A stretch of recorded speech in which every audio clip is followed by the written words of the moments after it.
Welcome to the Waldorf Gridiron Club podcast, your home for all things football at Waldorf University, the best small college football experience in America. Hosted by Andy Buffington and me, Troy Thompson, from the secret bunker beneath Bullsdorf Field. Welcome to this episode of the Waldorf Gridiron Club podcast. Well, folks, Troy, it happened. It did. It happened on Friday, 6:28 p.m. Ruth Louise Adamson came into this world, and she owns me now. Yeah. Owns me, owns my wife, owns my son-in-law, my daughter, pretty much the whole family. Her other set of grandparents, Sid and Stacy Adamson, two of the most wonderful people you'll ever meet. Her uncle Jake. I'll tell you, it's a whole new world. I'm going to be venturing down there and spending some time.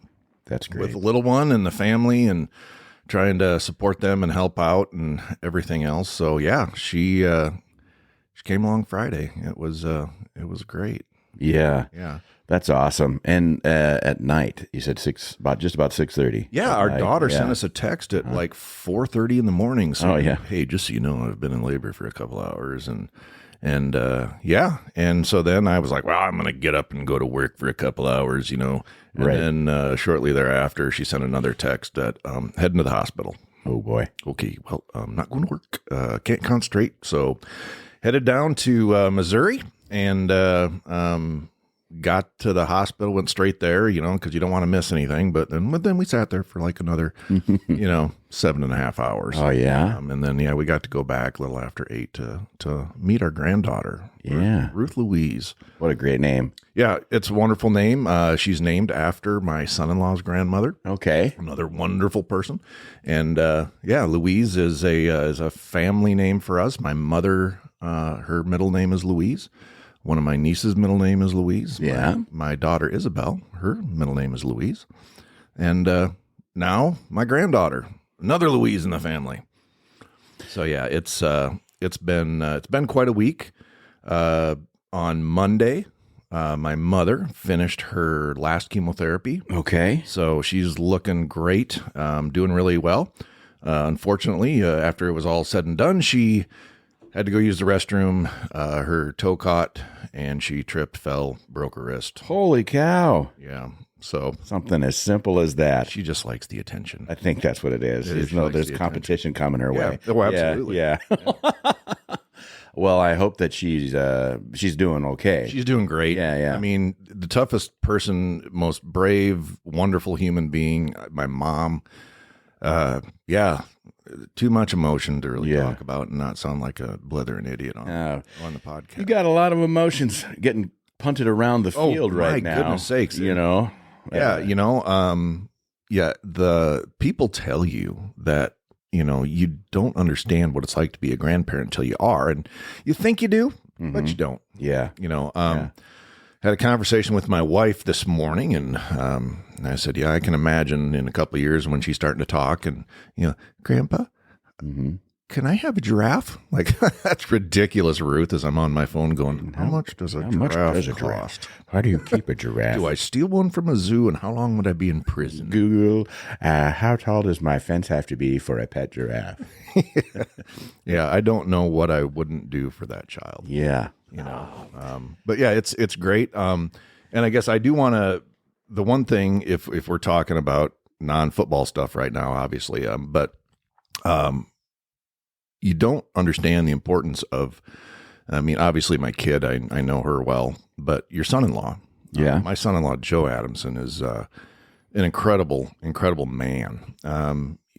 That trust that you have to place in somebody to take care of your daughter. Right. Obviously you don't have that with sons, but still there's, your daughter-in-law has to, you got to trust her too, to make sure that Tate's well taken care of. But he proves himself time and time again that he's the man that I expect him to be. He's he stepped up. He's doing what, I had to, you gotta give up a lot of that as a father of a daughter that, you're taking care of her, right? Yeah. And he does, he takes care of her. He's her protector. He's her provider. Her soulmate. So great. And he stepped up, and he's going to be such a wonderful father to my granddaughter. Obviously, I know my daughter's going to be a great mom, but and I never had any doubts about Joe. But everything that you see from that man just confirms it. Good. So I'm over the moon right now. Yeah, I mean, it's obviously a huge step for them. I mean, I don't know. You have to think back yourself when you became, a dad, and that whole process, and it's overwhelming in and of itself. Oh man! And there's so many things you don't know. Yeah, you don't even know what you don't know. That's the worst part. Yeah. You can, when we were new parents, it was like you read the Dr. Spock book, and you got all these naming books. There's just the baby book collection that's around every house. When you're expecting. Yeah, and it's got like a hand-drawn picture from the 1950s or 60s or whatever.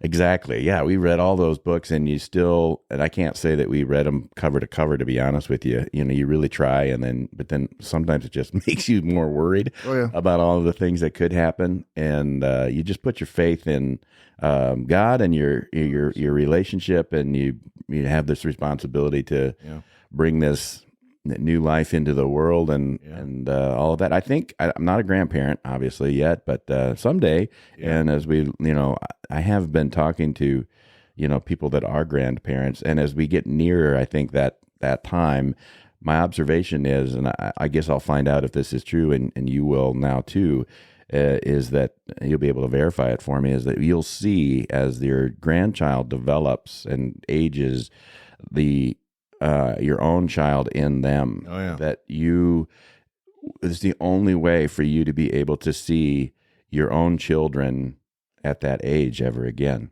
Because, when you're in it, very true. You're just, taking all of the slings and arrows of a new parent and a young parent and a job and all of those things, but then once this is commencement time. We just did it for Waldorf a couple of weeks ago, and now high schools have progressed through commencement, and every parent is going through that same thing where they're like, man, that flew. Where did the time go? And it's like, you don't get that baby back. You don't get that 2-year-old, that 4-year-old, that, first day of school back. And so your grandkid gives you a window into that time in the past. I'm happy for you and look forward to it. Thank you. I appreciate that. And it's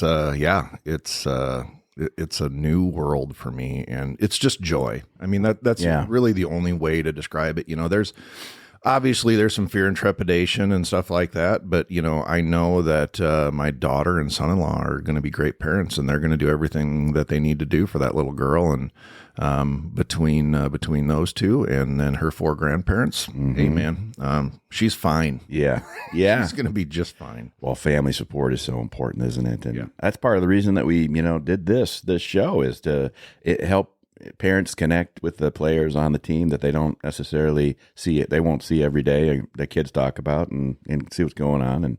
And that extended family experience is, boy, we really do lean hard on that. Yeah. And, it's great seeing our players around town this summer. Went out to Baumgart's and saw our guy, Kyle Woody. Yeah. And last night at Hy-Vee, I was wandering through there, and Christian Giroux was in there, he's working at Hy-Vee. There's a couple out there, and then we've got people at 3M. I don't know if I suppose we've got some people at Bago. I'm not sure if that's, the case, but I know we've got some 3M. It's not even called 3M. It's Solventum now, distribution center. Jack's working out at the golf course. We got some people working out at the golf course as well. Great. Inside, outside, just people working around town, and that's what we love to see. Love to see it. In fact, last night, Jack, he came out and he was like, I want to hang a TV. And I'm like, okay, well, let's get you a stud finder and a level. Let's do that. Let's get at least a stud finder and a level. And so he took that back into town, and like 10 minutes later he calls me and he's like, I can't find the stud. He's got plaster walls, old house. Standing too close to it, Dad. Keeps going off. You're pointing it the wrong way, kid. I was like, well, he probably got a lot of laughs. So let's try to do multiples of 16 from a corner and see if we can find something that way, But because that's your opportunity as a dad and now as a grandpa to be able to answer those questions. Absolutely. There are still a significant a portion at least. I don't know what the percentage is. We can at least name one who thinks it's Papa Buff, but we'll see what happens. Yeah, we'll see what Ruth has to say about that. When she starts talking, and who knows? You kind of wait for and they say that when you first see that baby, the amount of love that flows out of you is just overwhelming, and it really is. And then you get when they first call you grandpa or whatever she chooses to call me. I don't care. Hopefully not moron. Moron. Yeah, moron Buff. Oh man, come on, man. We got to do better. Yeah. So anyway, that's a little bit of a glimpse into what's happening in my world. It's awesome, and it causes actually, because of that. I mean, it causes us to record this at a time that I don't think we've done an early morning session. So no, this is kind of fun. We're both early risers, so I like 4:15 this morning. Yeah, right. The bunker is open and the coffee is on, which that probably make us more salient in our ability to communicate important ideas. Wow, we might really have a good episode. I hope so. That's the idea. Also, I'll say this. The name Ruth, I love the name. Yeah, because who else?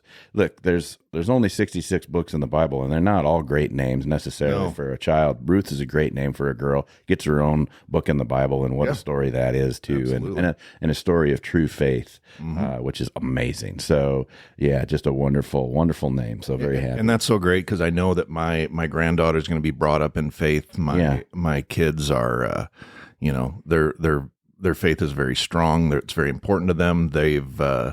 The community that they're in, a little church, they've just kind of become part of it, and they've been adopted, by those folks. Yeah. And, it's just nice to know that they're being well taken care of. And of course, my daughter's in-laws, Sid and Stacy, they're down there. Jake, Joe's brother Jake is down there, and they're with them quite a bit. And it's awesome. Yeah. It is truly awesome. And I can't wait to be grandparents with those people and just spend that time and get to make all those experiences and those things in life. And, just again, the only word is just joy.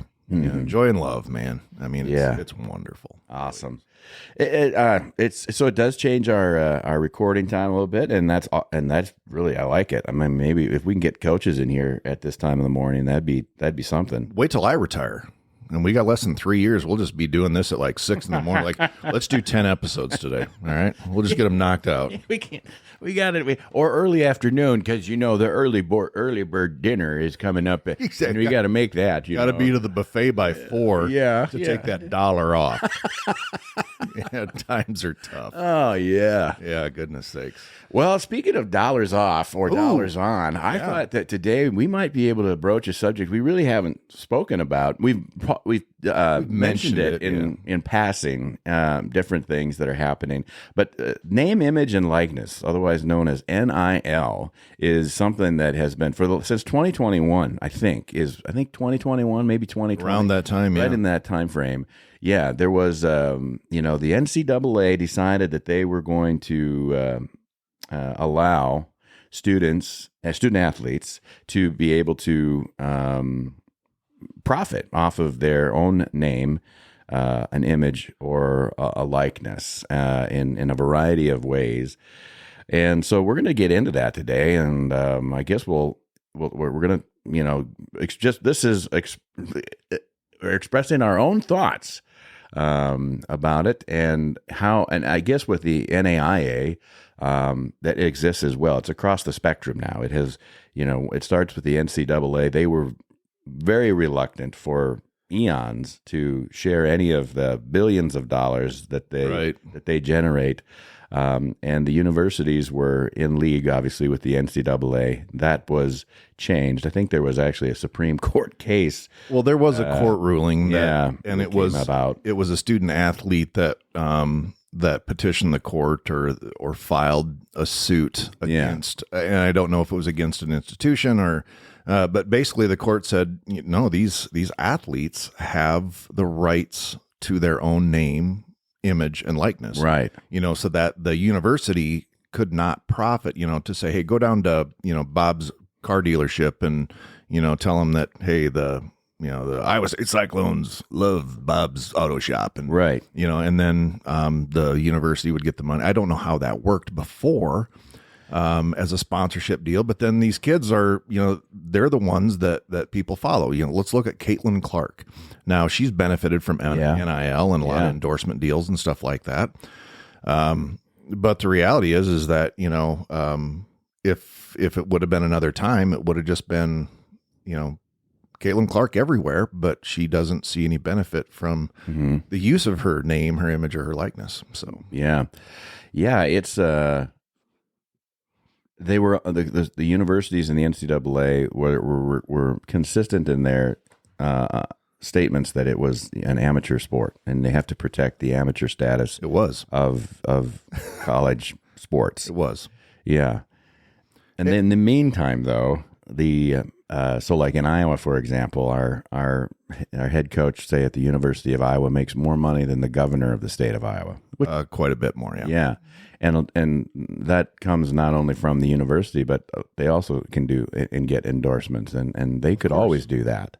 Yeah. And so... Well, poor guy's only bringing in about $8 million a year or something, give or take, around that. And, hey, that's the nature of the beast when it comes to college football is that, if you want the best, you got to pay for the best, and hey, for mediocrity, we're getting our money's worth. Yeah, absolutely. Yeah. Well, and I don't know how I feel about that. I guess I'm not opposed to people being able to earn, whatever they're capable of earning. It's a question of maybe in those cases, say like with a coach, for example, some of those coaches, maybe all of them, are iconic in to some degree, and they're so married to the brand of the university. Yes, and so they've always had that weird cooperative agreement with whatever school that they represent. Mm-hmm. Are they, without the university, would they have that status? Well, no. Yeah. I mean, it's an identity. Yeah. And so if Nick Saban would have rode off into the sunset after Alabama and all his success there, and obviously a storied coach, the Hawkeyes did beat him when he coached for LSU, by the way, in the bowl game. The catch. We like to call that. But I'm sure he remembers it well. If he wouldn't have jumped on the television after that, I don't know if he's on ESPN. I can't remember exactly. College Game Day, all that good stuff. Would he be relevant? I mean, obviously he's well respected as a human being, as a football mind. But would he have kept that relevance? Or obviously he wants that. I mean, he's getting a paycheck, and he still wants to share some knowledge. But I think, and he's been very upfront about NIL. And the transfer portal has ruined college athletics. Yeah, that's for sure. That, in his own words, he's not been a fan. Well, no, and he, when he decided to retire from Alabama, it was his wife that said, this isn't what you signed up for. This isn't what you love about football. And that was obviously, a strong spouse, that good partner that kind of grounds you. Obviously has that to be able to say, Is this what you want to keep doing? Yeah. Because now, just like anything, you take something that says, hey, look, they own their name, image, and likeness, and they should. Sure. But then those universities, the high-dollar universities, can say, interesting. So you get a kid coming out of high school, 5-star, wonderful athlete, and there's nothing wrong with saying, hey, look, if you come to college X, we've got a taco truck that's going to give you $650,000, and you just got to do a few ad spots. You got to make some appearances and stuff like that. That's what they said. If you come here, that's what they'll do for you. So don't tell me that that's not happening. And that's really where college athletics, especially at those higher levels, have gone to. 100% true. And that is what happens. And so it's like you pay for it one way or the other. I mean, you pay for it. The ticket prices continue to go up. And if you say if a large dealership gives you $650,000 that you just use in your example, Right. and they have to make some appearances, that money's getting tacked back onto your vehicle. Like, it's like, Yeah. you're coming to the, does that make a difference to you? Like, I agree that you own your own name, image, and likeness. Right. But what is your name, your image, or your likeness if you're not wearing a uniform for the team which you play? You know what I mean? You're just Right. a person. Well, for the record, anybody listening out there, I will gladly, for a whole bunch of money, you can use my name, image, and likeness all you want. Yeah, it's out there. Text the show, folks. Text the show if you want our name, image, and likeness. Serious inquiries only. And endorsements. We're open to endorsements. We'll do endorsements here on this show. Absolutely. Yeah, you want us to endorse your product, your company? We'll probably do that. I don't know. Why wouldn't we? Listen, for the right fee. And it's not that extravagant at this point. Hey, for complimentary Get in early. Complimentary French fries, I'd probably be like, yeah. Yeah. Yeah, you're like free coffee for life, like Kramer and Seinfeld. Get out of here. Free coffee for life. Yeah, well, but does that make a difference to you? Like, have you ever, I'm sure you have, and if you think about it, has the endorsement of an athlete or of any famous person or any person, I guess, has their endorsement driven you toward considering to buy and actually then buying a product or service? Well, let's look at the Caitlin Clark effect. Yeah. She's a Nike athlete. Yeah. And if you remember the Colin Kaepernick controversy, kneeling during the national anthem and all those other things, and we're not going to get into that boondoggle, but the reality is that there were a lot of people in the United States that said, don't buy Nike shoes. Yeah. Because Colin Kaepernick, who was sponsored by Nike at the time, and they didn't say, no, we don't like the guy anymore. So there was a bad taste in a lot of people's mouth about that brand, and then they bring in somebody like Caitlin Clark. So for us Iowans, Nike's not so gross anymore because obviously they went and did something wholesome and they took our Caitlin Clark, and now Nike's okay again. Yeah. Maybe to Iowans. Maybe not necessarily for LSU fans. Yeah, right. Maybe not. Yeah. But at the same time, there's I think it does have an effect. Yeah. I mean, it definitely does on kids. Oh yeah. I can't say that I'm going to go out and buy something because athlete X endorses it. But I mean, it does maybe lend some credibility to the product. If you respect them. Well, I think it adds credibility depending on your critical thinking abilities. So it's very effective on younger people and endorsement. And somebody that has achieved that status in life, there's no doubt that Caitlin Clark is astounding at what she does. I mean, come on, and good human being. Yeah, and Iowan. What else do you need to say? That's all you need. And done.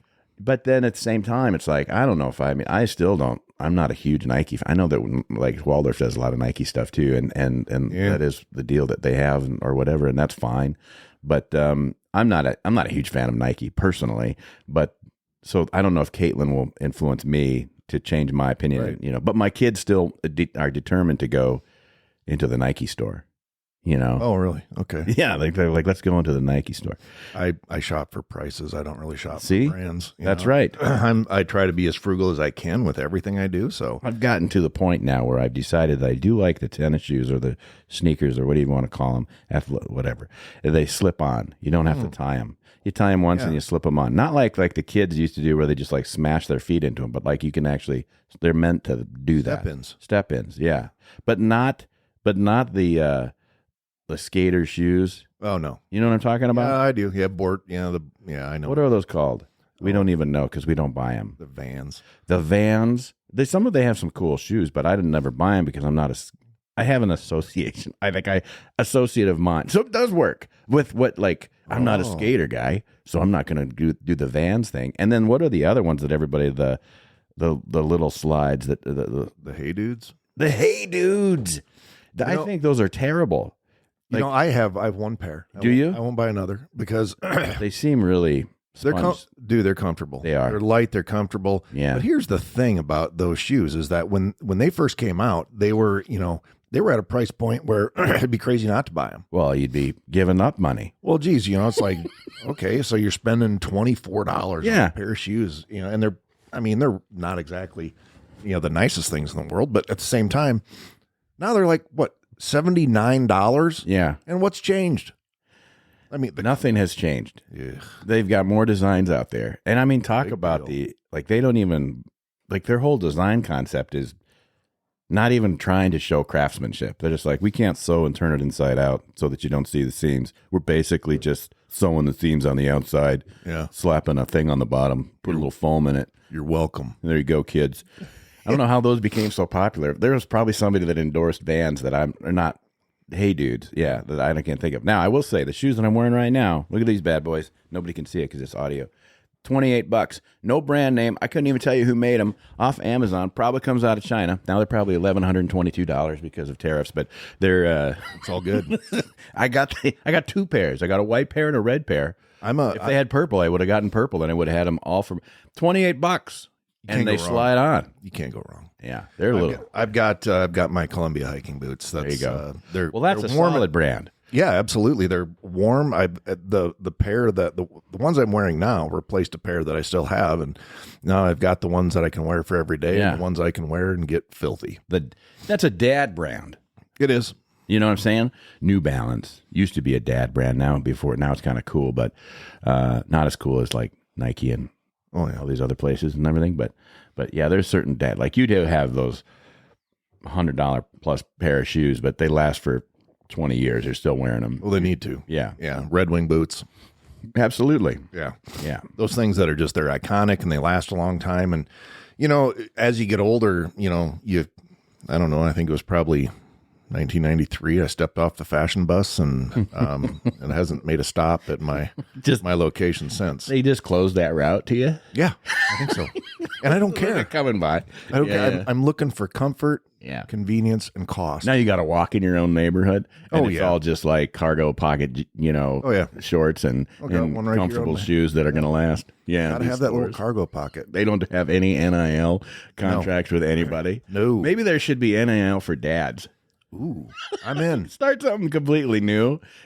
I'll tell you what, we probably get a beer endorsement with Pabst Blue Ribbon. Oh, we should. That's certainly. I mean, there's a number of dad's beers out there, and that's probably we could do big on that. Old Mill. Yeah, Old Mill. Ooh, I mean, there's good stuff out there that'll make the kids go, "What are you doing?" Go get me another PBR. Yeah, yeah. I have bought stuff from. I'm sure that I know I've bought things that have been endorsed by athletes.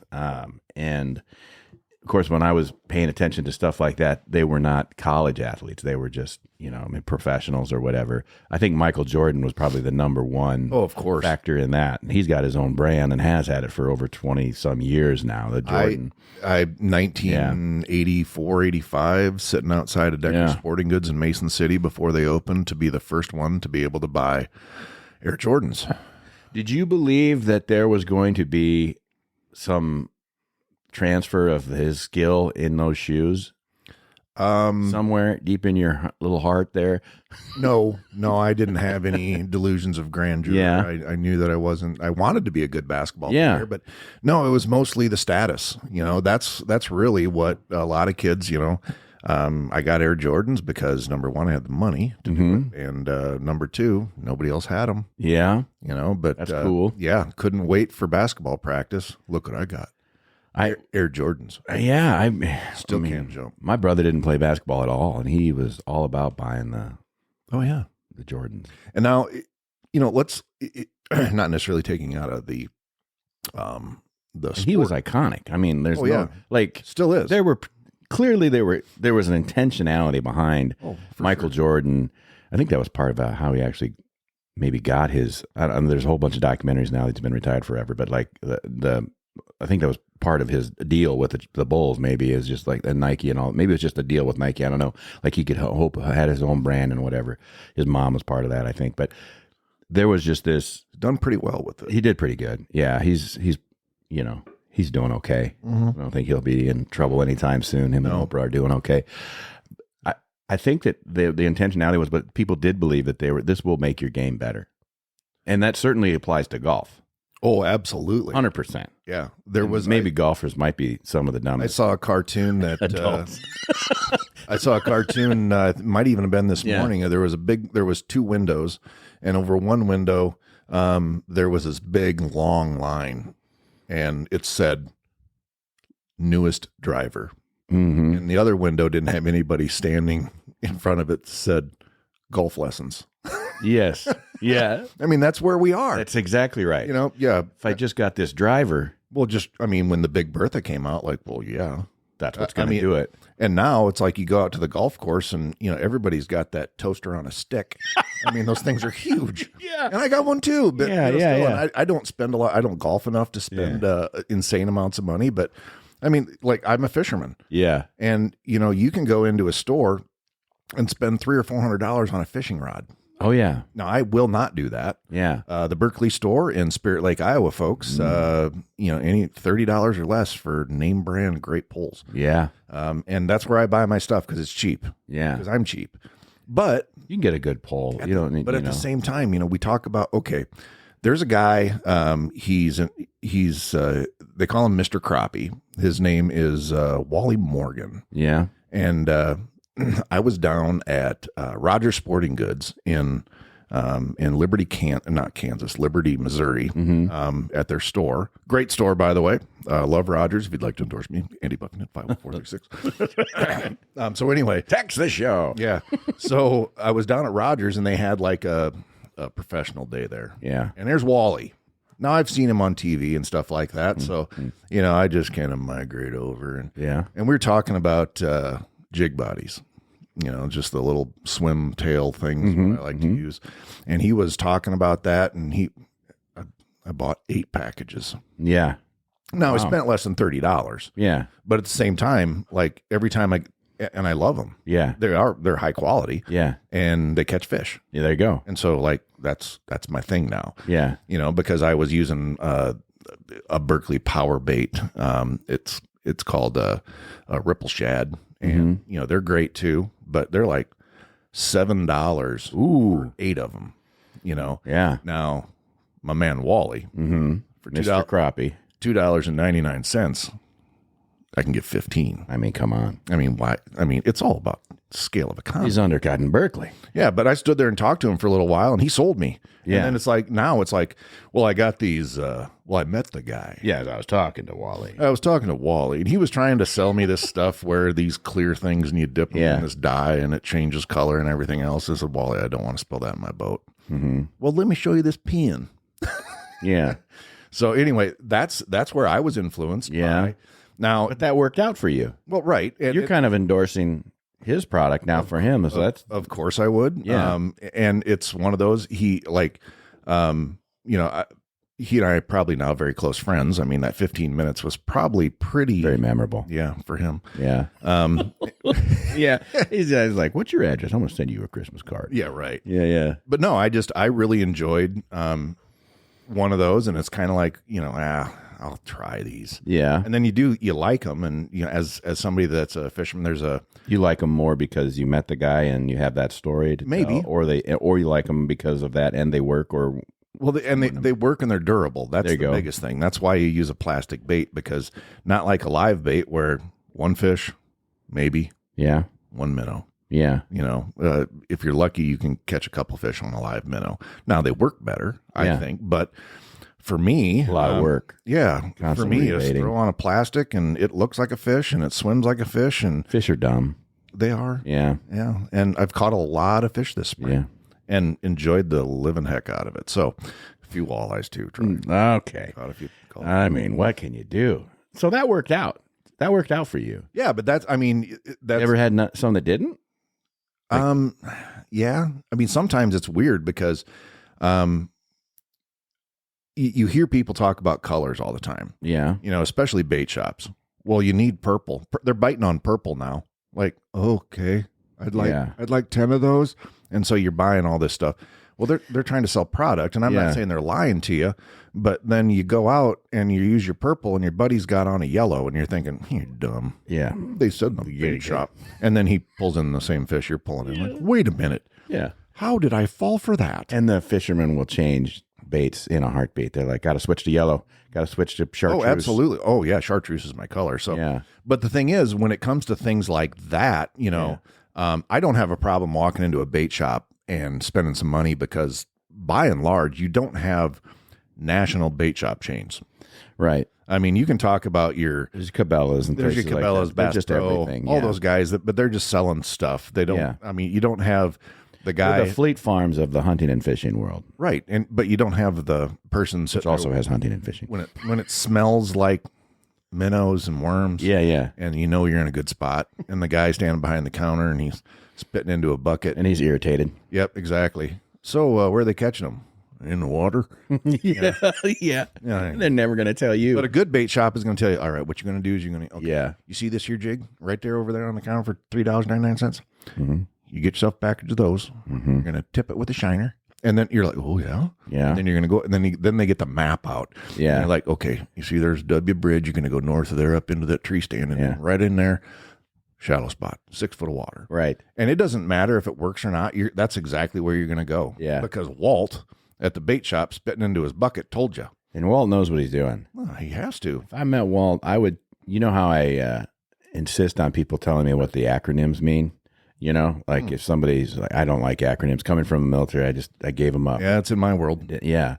And we use them all the time, and I always feel dumb. So I've come to the conclusion that I'm just going to ask if I don't know what something means. So if Walt told you that you need to go pick up that, like you got to go get that that spinner or whatever, the $3.99, and then you got to get a shiner, I'd be like, okay, what's that? And then I would ask enough dumb questions that my hope would be, and they're legitimate dumb questions, showing my own ignorance, that Walt would be like, you know what? I feel sorry for this guy. Stevie's coming in a little bit. I'll just go out with you. I'm like, yes! That's what I want from an endorsement. Yeah, that's what I really want. You all got a boat? I want Michael Jordan to teach me how to shoot. When I'll wear your shoes, will you teach me how to shoot? No, I can't do that. He hasn't got. I was actually, when I was in junior high, maybe early high school. Yeah, went to Iowa basketball camp with my Air Jordans. Yeah, and George Raveling was the head coach there, and he was assistant coaching for the Pan American Games. Okay, the head coach was the legendary Bobby Knight. Mm-hmm. And one morning, Raveling and Knight flew back to Bloomington and did a shooting clinic at his camp. Mm-hmm. And then they flew to Iowa City, and Bobby Knight and George Raveling were there, and Bobby Knight had us sitting on the floor and was talking about shooting. Really? That's cool. So, I mean, you're 15 feet away from a legend. Yeah. And he actually pointed me out because there were some guys behind me talking, and I couldn't hear the legendary coach talk. And I turned around and said, would you shut up? Yeah. And I turned around and looked, and I'm getting the stare from Bobby Knight himself. He said, did you have something to add, young man? And then he threw a chair at you. Well, yeah, he should have. And I said, no, sir. And the best part about that is then afterwards, because I made the coach stop, they held me after when they sent everybody off to supper, and I got to run. Oh, really? Because Bobby Knight had to. I'm like, dude, and there probably Raveling said, make that kid run. Yeah. You don't interrupt the coach. Yeah. And he's right. But like, I was trying to listen to the guy. Yeah. Those other guys behind me should have been around. That's what they should have been doing. If I guess I mean, clearly I bought stuff because of an endorsement. And I even as an adult, I'll be like, well, if they say that's probably, I've never heard of this product before. It's not related to, like an entertainment type thing like sports or whatever. And I'm like, that's probably a good thing. I should buy that. And I get suckered in, for stuff still to this day based on some endorsements. But a lot of them haven't worked out either. Do you listen to talk radio? Oh, yeah. You want to buy a podcast? Yeah. But do you want to buy a Burna launcher? I don't know what that is. Okay. So a lot of, like, I listen to, just when I'm in my vehicle, I'm not a disciple of these people, but Glenn Beck. Yeah. I listen to him, and I listen to Sean Hannity sometimes. Yeah.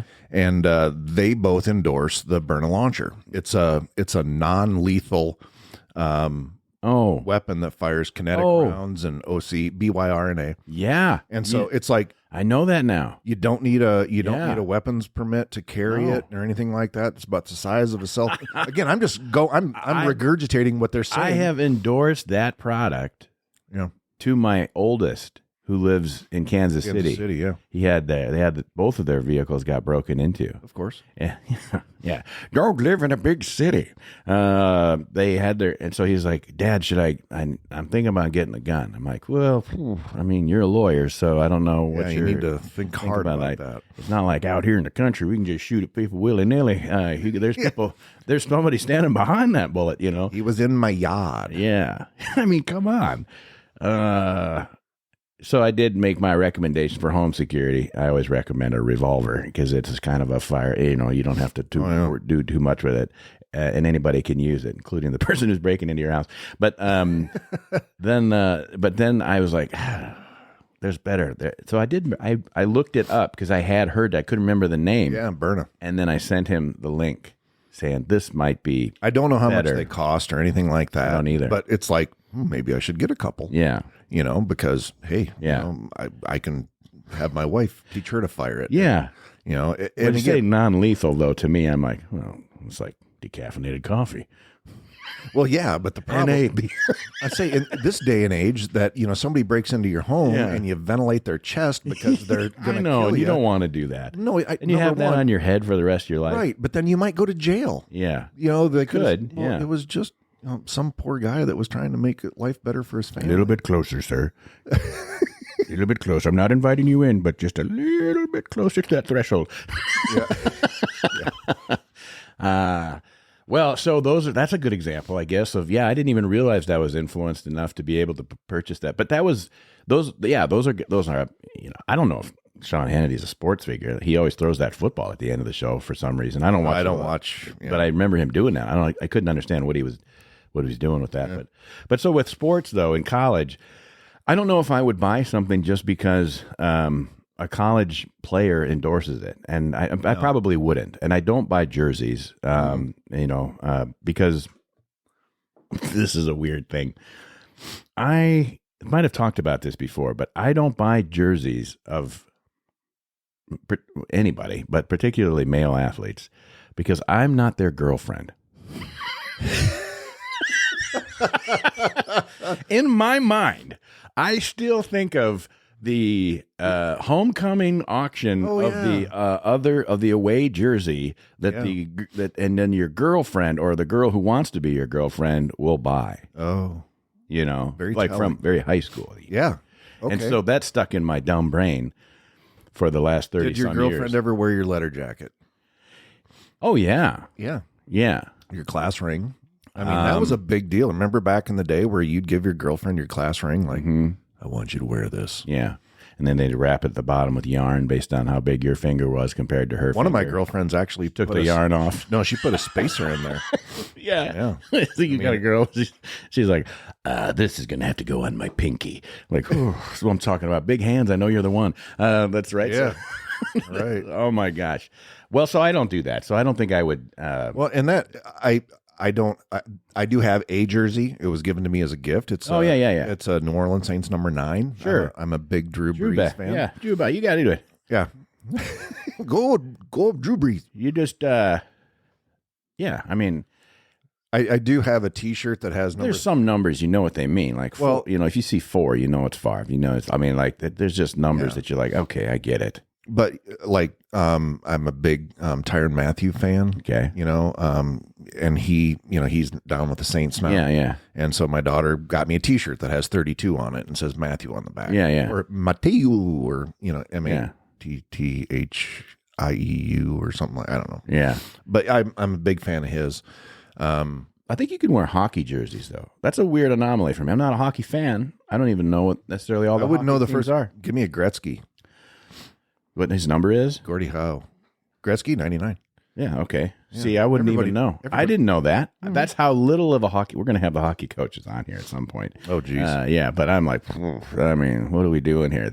You know, foosball. So the little hockey thing, you know, I can play that game, and I can't. But then which one? What jersey? What are they jerseys? Or they're sweaters? Sure. Yeah, I think they are called sweaters. Yeah. So what do you get?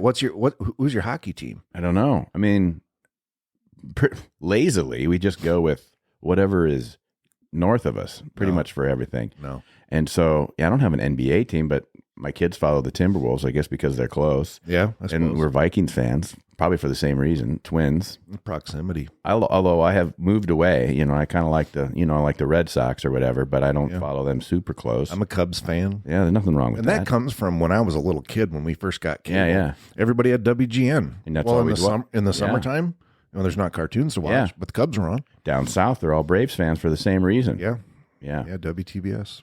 Well, I wonder. I don't know if, so should college kids be able to profit from their name, image, and likeness? I think that the answer is yes. I think that's settled. I think that it is crooked, and Nick Saban is correct, although he did make a lot of money on his own NIL for many years, that it does change the recruiting process and the game, the meaning of the game. Right. It bastardized itself very quickly. Yeah. And again, because there's no rules, but what rules do you put on it? Do you tell somebody that, hey, look, you can only make $500,000 off your name, image, and likeness? Oh, okay. But there's somebody that wants to give me $2 million. Sorry. Yeah. I mean, I don't know if that's the right thing to do. They're talking about introducing legislation. No, don't do that. No, well, yeah, but they want to do something to codify it so that there's rules. And I think that's wrong. I mean, free market, man. Yeah, it'll solve itself. It will, and I mean, at a certain point, it's going to have to get. Yeah, allergies. Get that out before you head to the. Well, I'm going to have to go get myself some allergy meds. Yeah, I don't know what I did with mine. I had a bottle of it, and took them all. I don't know if you can. I don't think that Remember when George W. Bush, for whatever reason, I don't remember what it was about. He got involved. He had obviously a connection to baseball, but he got involved. Oh yeah. No, I don't think the government should be involved in. I don't think he should be involved in much of anything. I agree with that. They got their fingers in everything. And about the time they stick their fingers into the NIL controversy to try to solve it, they're going to make it worse. Yes. Because then they're going to create some quasi-governmental entity to regulate it, because you don't, and the NCAA is a mess too. So about the time they try to regulate it, they're going to muck it all up. Yeah. And the NCAA, don't they seem to you to be like the crew that is just happy the way things are? A lot like the IRS. And then they have to be told to do something before they do it. Like, they're not innovative. The NCAA is not innovative. They're reactionary. They're totally reactionary. They like it the way they are. Yeah, they wait for a complaint. They have to tell their member universities that, well, this is what we have to do. So, yeah. Sorry, folks. So they're a governing body that doesn't govern. No, not at all. Yeah, but they do collect a lot of money. Tons. And I could see why athletes and parents would be jaded by that when they look at all the money that's around and say, what's my part? And I think it does shake itself out, doesn't it? Because you're going to have, like you said, those 5-star recruits that turn into something phenomenal. Yeah. And you're like, some of them are duds too. That's what I'm saying. But so then their jersey sales or their autographs. You ever buy autographs? No. I've never paid for an autograph either. What do you want somebody's signature for unless you can? Exactly. Unless what are you going to do with it? Bottom of a contract. Yeah, right? Yeah. No, I don't care. On the bottom of a check, baby. No, there would be some autographs that I would probably pay for, but none of it would have to be like, if you could get an authentic Abraham Lincoln signature, would you? Yeah, that'd be all right. That'd be good. I mean, if it was just on a piece of paper, like he was practicing his own signature or something like that. Yeah. Yeah. Something, like I have Ronald Reagan's autograph. Yeah, I do too. I have Lee Iacocca's. I don't have that. Yeah. Did you write to Reagan like all of the elementary school kids did? No.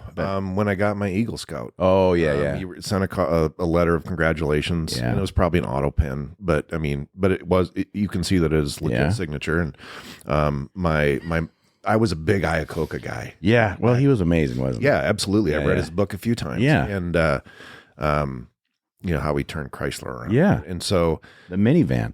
Yeah. So when I got my Eagle Award, my mother had contacted his office and said, "Hey, my son's getting the Eagle Scout Award. He's a huge fan." So he wrote a letter, signed it, Lee Iacocca. So that's cool. Yeah, that's probably worth dozens. Yeah. All right. People are like, Lee Iacocca. How do you even spell that? Yeah, right. That's amazing. I wrote to Reagan when in elementary school. So did my wife. She used to write to Carter. Thing. Yeah.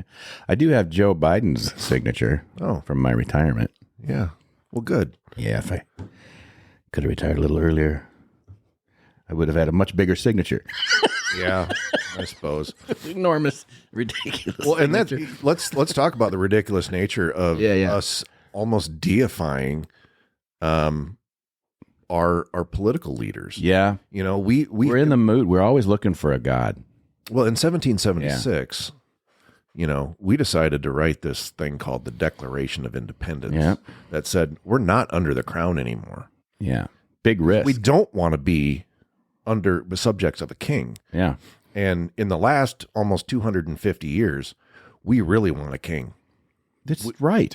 Now that's the natural human classification of government, and it's rooted in gang membership. But it's the tribes, the the clans, tribes, gangs, clans, kings, kingdoms, absolutely, and dookies. Would you like a dookie though? No, thanks. But think about it. We have a senator come to town, and we have to shut everything down and get our law enforcement there just in case anyone would dare harm the people that work for us. And that's they're right. not treated that way. They're treated like kings and gods, and we have to keep them in Washington. Yeah. And ridiculous. Yeah. Absolutely ridiculous. These people put their pants on one leg at a time, just like every other person. And I'm not enamored with political folk. No. There isn't. I mean, Donald Trump himself could walk into this room and I'd be like, that is the president of the United States. Joe Biden I'd feel the same way. I might not agree with somebody politically, but that's a big deal to be able to shake somebody's hand and say, Mr. President of the United States. That's what I would be enamored with, not the man or woman, right? Someday, But I just come on. Let's not start that. For sure.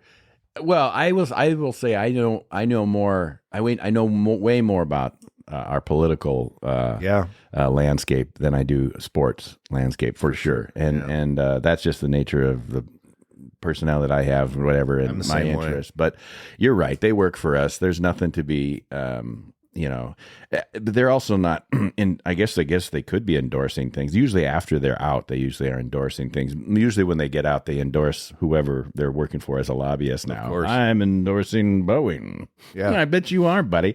Yeah, or whatever. Yeah, there's a lot of garbage that goes. But on. So that's different too, isn't it? Like we're endorsing. NIL is choosing endorsements or just the money for the name, image, or likeness in advance, paying it in advance, an anticipation of what they potentially could do for our beloved team, whatever that happens to be. Yeah. And then in the other side of it, it's like we're endorsing you because of what you've already done, right, and who you have become, and that we think that there's value to that. It's all about influence and power, isn't it?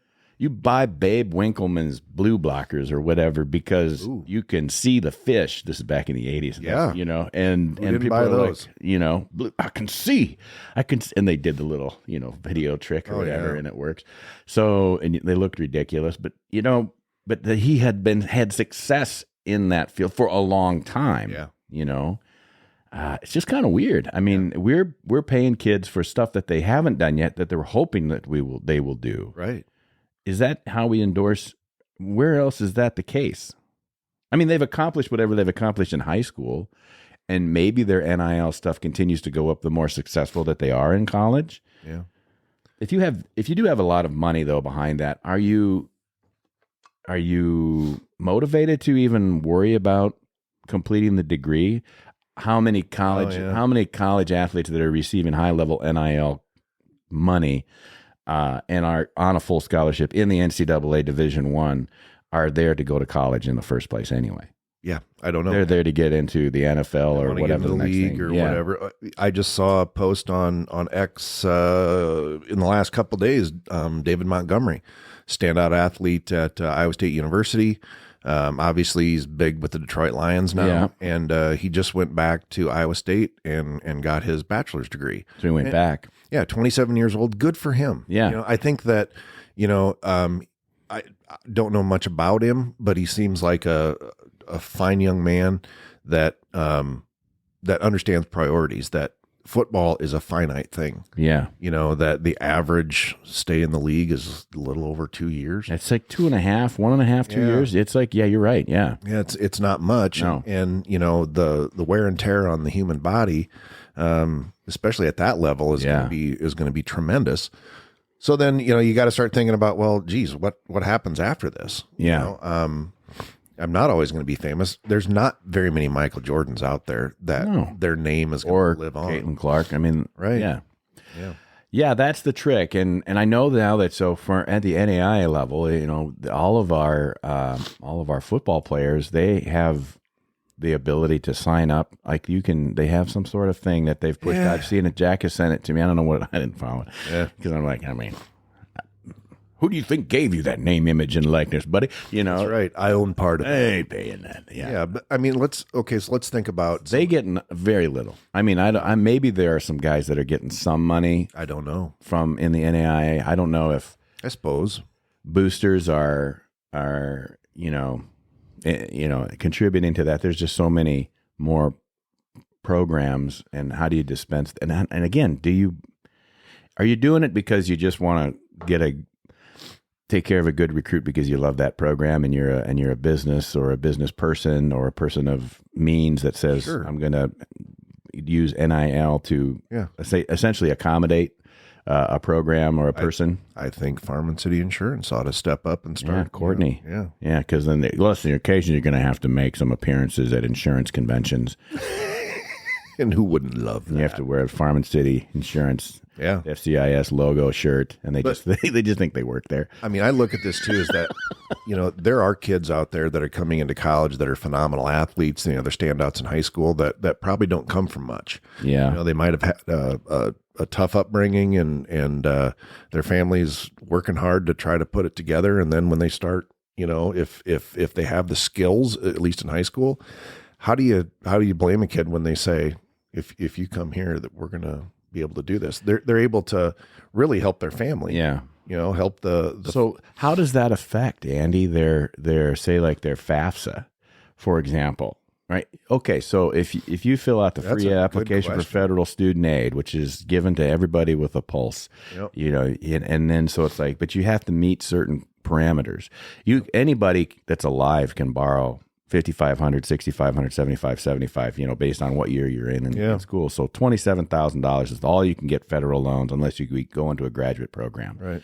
So some of these schools cost a lot more than all those schools. All schools cost more than that. Yep. And so, so if you have your FAFSA, but you've got an NIL of $2 million, you're not getting a scholarship.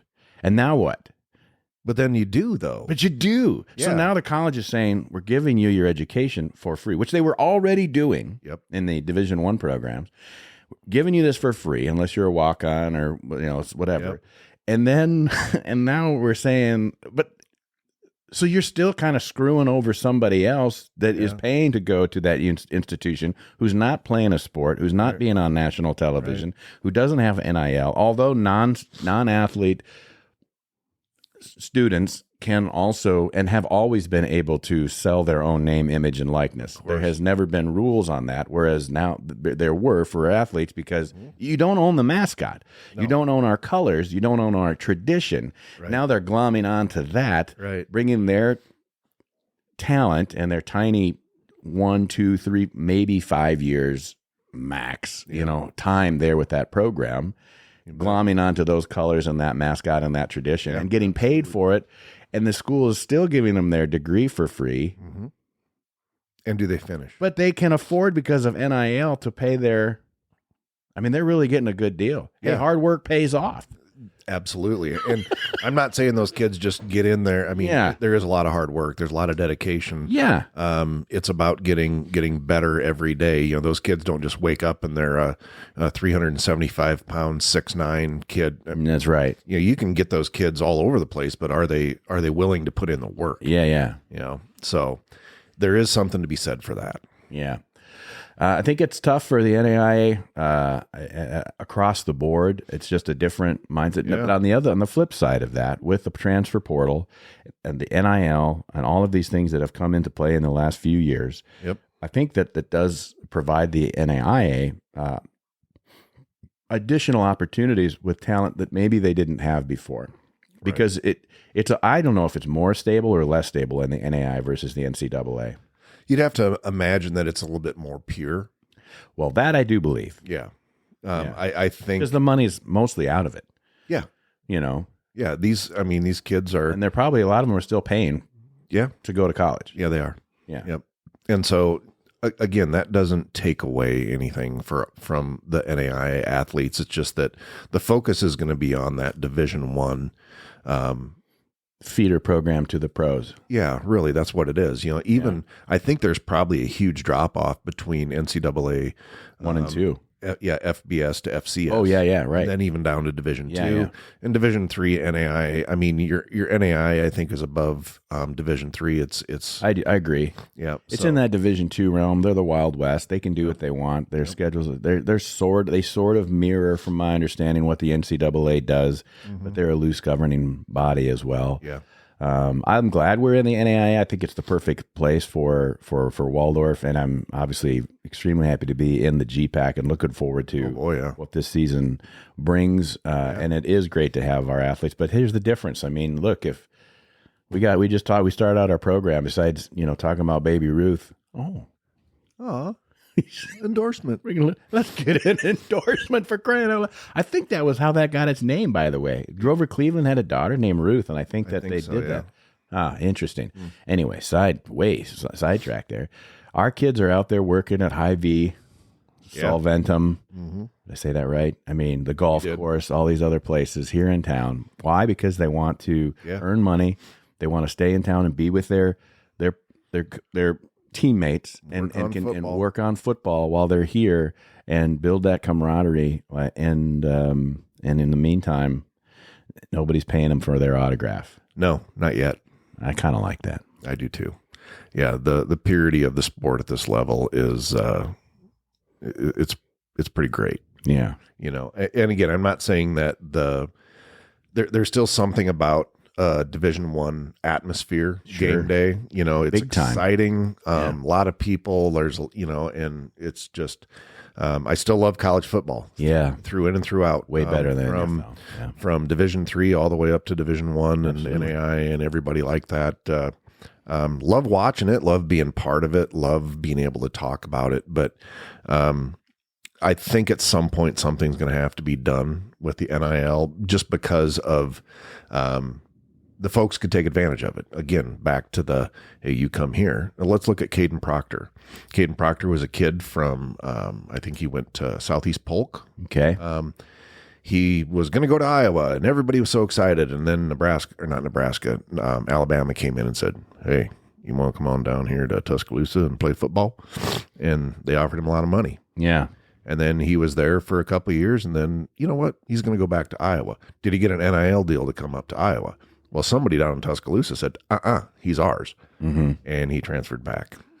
So does there used to be rules about that. Does that create?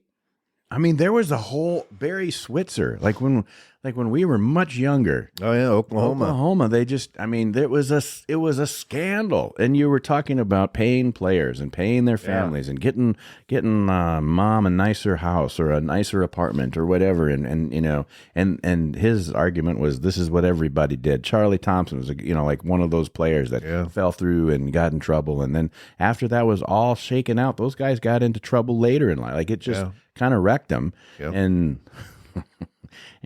and that's not funny. I just thought of that stupid proctology joke, but then wrecked him, damn near killed him, and then and now here we are doing that. Yeah.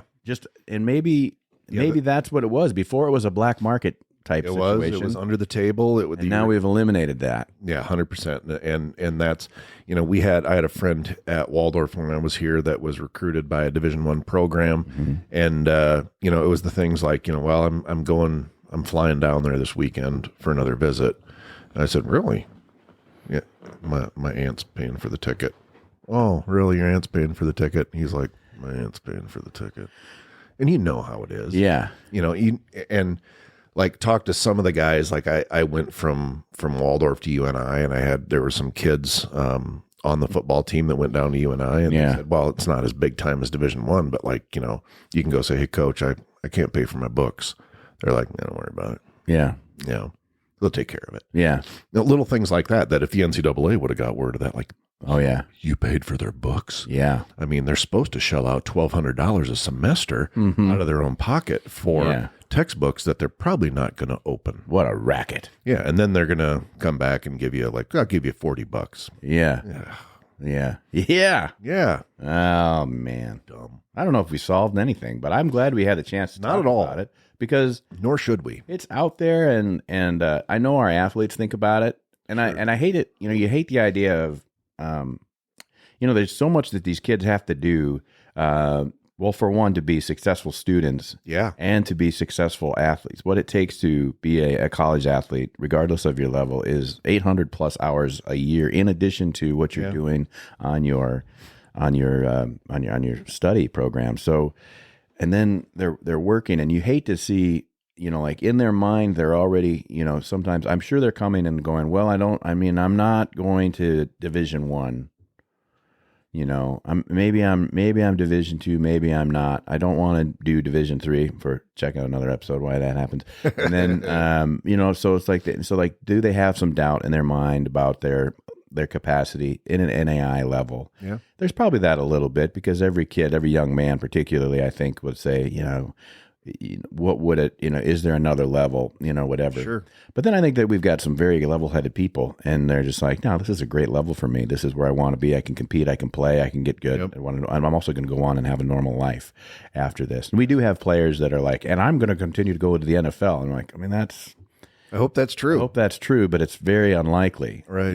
And you don't even say that in a negative way. You're just like, don't give up that education in the meantime, So you'd hate to see the NIL have that same effect that is already present when you're in a level at where we're at, which I think is a great level, but they're saying, I'm not worth $2 million to some, shoe company, right? It's like, they're not worth $2 million to that. Maybe they are. I've never seen the spreadsheet, and probably never will. I'm sure that whatever Caitlin Clark gets paid from Nike probably does translate pretty well into sales wise. And I'm certain that the Fever, did well on their brand. Right now, you throw a Nike shoe on the shelf that says the Caitlin Clark special. I don't know if that's even out there. Yeah. But how many girls, high school, middle school girls, elementary girls, especially here in Iowa? Yeah. I'll tell you what, I got a little girl in Missouri that I'd buy them for. Yeah. Little tiny ones. Yeah, little tiny. Still only $70. Come on. She's going to wear them for a week. It's an investment, though. They'll look cute when they're hanging from the mirror. Her mirror when she's in high school. Yeah. Driving her Ford Bronco. There you go. Yeah. So, it's kind of icky, to be honest with you. I don't like it, but I understand it. Yeah. I'm hoping that I don't want the government to step in. The NCAA will screw it up, so the member institutions of themselves really need to step forward and get together and say, but that'd have to be through the NCAA. And again, they'd screw it up. Yeah. So I don't know what the answer is, but the reality is that it has to change. Can you imagine, what if a university did that? What if Iowa, just as an example, said, for whatever reason, and they'll never do this because I don't believe that is present, that any institution say, we are establishing our own rules of how this is going to work. Right. And immediately there would be an effect with your programs, like it would be an effect with athletes, particularly with the portal, and they would not be happy about it. No, they'd leave. Wouldn't be happy about it. Wouldn't be able to recruit. And the fans would be idiotic about it. You're like, you're trying to wreck our stuff. What are you even doing? And then you'd have now a million less intelligent conversations than what we've had here in every bar, every sports bar, every place all over. You believe they did that? Yeah, that they're just trying. We were going to win the national championship soon, and they went and got all high and mighty and ethical. Well, there's no room for that in That's sports. what I'm saying. Yeah, it's a tough situation. Well, how'd you like to be the kid that's you're the second string long snapper, and your roommate is he's getting into his Lamborghini, taking his pretty girlfriend out, and you're thinking, I think it's ramen again tonight. Yeah, there's ramen tonight. Spicy ramen or plain. Yeah. So that's true. But I mean, some of that is that dynamic has been present in college for all times. I mean, look, Prince Hamlet's going to get in his Lamborghini because he comes from a wealthy family, and sure you're, a pig farmer in the sticks. Yeah. So there's that. Well, there's always going to be upsides and downsides to anything like this, Troy. And again, we don't have the answers. I'll tell you this: I like it. I like where we're at. And I maybe our players dream of NIL. Maybe they don't. I like that we have level-headed kids that this forces them to focus on their studies, their sport, and I think it makes them hustlers. Like they have, I think how many guys we've talked to just in the last year that are on the team that are like coming up with ways to make their own money. Yeah. Or power washing or whatever it is, or guys are mowing along, they're doing this or they're Facebook marketplace retrans. Yes. I mean, they're finding ways to buying and selling shoes. Yeah. We did that. We did can redemption. I mean, we did all of the things a person needs to do to get through college. Yeah. And I think that's part of that experience. Well, again, those kids, I mean, I don't think any of them are, our kids are coming in with like, I'm going to make $150,000 my NIL my freshman year. That's just not going to happen at our level, and that's the reality of it. So it goes back to performing on the football field. Do your job. Performing in the classroom, performing in the weight room, performing on the practice field, and making something out of your situation and doing the absolute best with it. And ultimately, our job here at Waldorf University, in any school, it should be their number one job, is send us boys. We're going to give you men. Yeah. We're going to give you good husbands. There you go. Good fathers, good grandfathers, and just really good employees, good people, everything like that. That's what we want out of this program. We want the kids to be successful on the gridiron. Absolutely. But what we really want is we want to see those shining stars blossom after they graduate from Waldorf University. That's what it's all about. Couldn't have said it better myself. Which is why you did it. Okay. Well, it was good. It was a good discussion. But I think we're running up against our hour, and this is standing between me and my granddaughter. And obviously, if you've been listening to this, I apologize for the sniffles. My allergies decided that today's the day. This is when we're gonna attack Andy. I think I probably should just tell everybody the truth is that ever since you started talking about your granddaughter Ruth, you've been weeping over there in the corner like a little baby, but you're so skilled at sounding professional that even though you've just been leaking out of your eyes, the sniffling will occasionally catch up with you. It sounds like you've not been crying at all. And you've just been crying for joy this whole hour. That's what it would be, tears of joy. Absolutely. So, Ruth Louise Adamson, my granddaughter. Fantastic. It is fantastic. All right, folks. Thanks for taking time out of your day to listen to a couple old guys. One of them's a grandfather.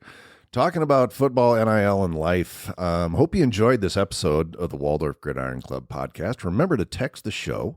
Remember to get signed up for our second annual golf tournament coming up in July. Yeah.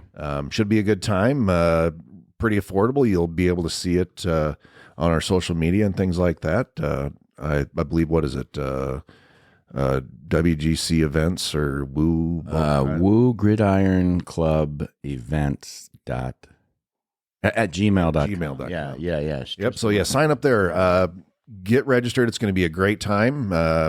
And before you know it, folks, it's July 11th, which is a great time right in the middle there of July. That's a Friday. It'll be a great Friday night, 9-hole course, and plenty of room for lots of teams. We've got several teams signed up. We've got all of our whole sponsorships sold. Nice. There's always room for more if you want. For sure. We'll take that money and add it to there's meal sponsorships that are still for sale that includes that too. So that allows us, we've got, I think 2 or 3 of those sold, and we got 5 home games. Yeah. So there's still a couple more meal sponsorships that are available. That is what we use to pay for the food that we feed the team after the game. Mm-hmm. So think about that if you haven't done that. But sign it up. Go Woo Gridiron wallorfgridiranclubevents@gmail.com. Yeah. All right, get it done. And speaking of done, that's us. All right. All right. Well, thanks for listening, folks. For Troy Thompson, this is Andy Buffington, or better known as Grandpa Buff. Mm-hmm. And forever and always, go Warriors.